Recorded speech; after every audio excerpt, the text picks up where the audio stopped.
What's up everyone, I'm Gooshy. If you haven't heard the amazing news already, Ghost of Tsushima is going to be getting a movie. Yesterday, Sucker Punch announced on Twitter that they are partnering with Sony Pictures and Chad Stahelski, the director of John Wick, to make this movie happen. So along with Last of Us getting a TV series from HBO, Ghost of Tsushima is another game from 2020 getting a live action remake. So in this video, we're going to be going over 3 things that this Ghost of Tsushima movie has to get right. So with that, let's get started. Alright, so I know what you guys are thinking. In the past, all other video games that have gotten a live action remake pretty much sucked. However, since we have the director from John Wick, we at least know that the action scenes are going to be on point. And depending on how close Sucker Punch works with Sony Pictures, I'm really hoping that the vision that Sucker Punch had for the game translates well into the movie. The first thing that I hope that Ghost of Tsushima movie gets right is Jin's choice to evolve into the ghost. And the reason why this is so important is because this is what really makes the ending so much more impactful.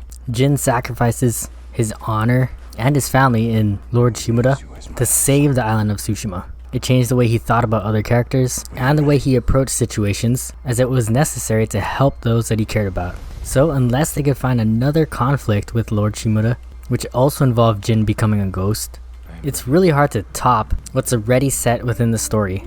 On to the second thing that I hope that the movie gets right, and this is the authenticity to all the side characters. Everyone who Jin comes across throughout his journey, like Yuna, Masako, Sensei Ishikawa, Kenji, Norio, and Ryuzo, are really important in building the world and showing how the Mongol invasion affected not only Jin, but also everyone else in Tsushima. It would be really dope if we got the original cast from the game to play each character, but I know that's kind of a stretch. Each one of these characters have amazing backstories. Of course, we'll be getting Yuna as the main side character.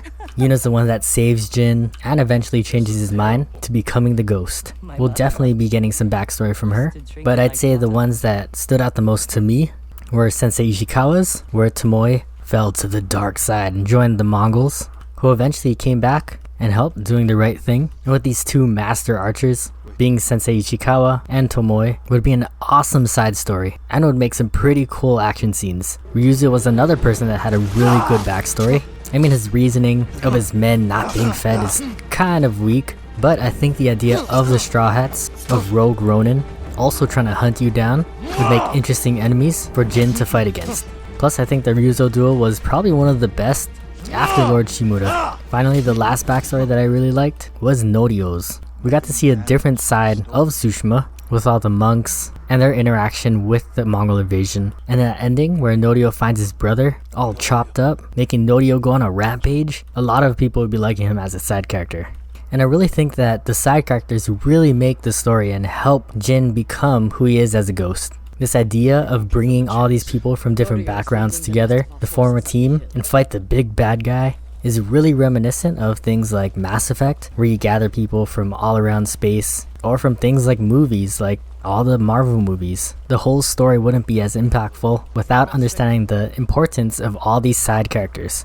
And so finally, the last thing I'd like to see in the Ghost of Tsushima movie is a representation of the world that Sucker Punch has built.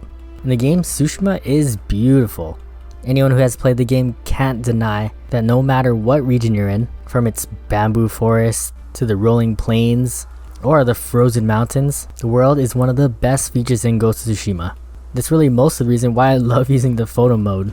The weather systems and the landscapes that Sucker Punch built always made for picture perfect moments. And because Sucker Punch is partnering with Sony Pictures pretty closely, I really do have high hopes that this will happen. So with that, I'm really hoping that the movie isn't a flop and it does decently well. If you guys want more information, I'll post a link to the original article down below in the description. And as always, thank you guys for watching. Hope to catch you in the next one, and GG.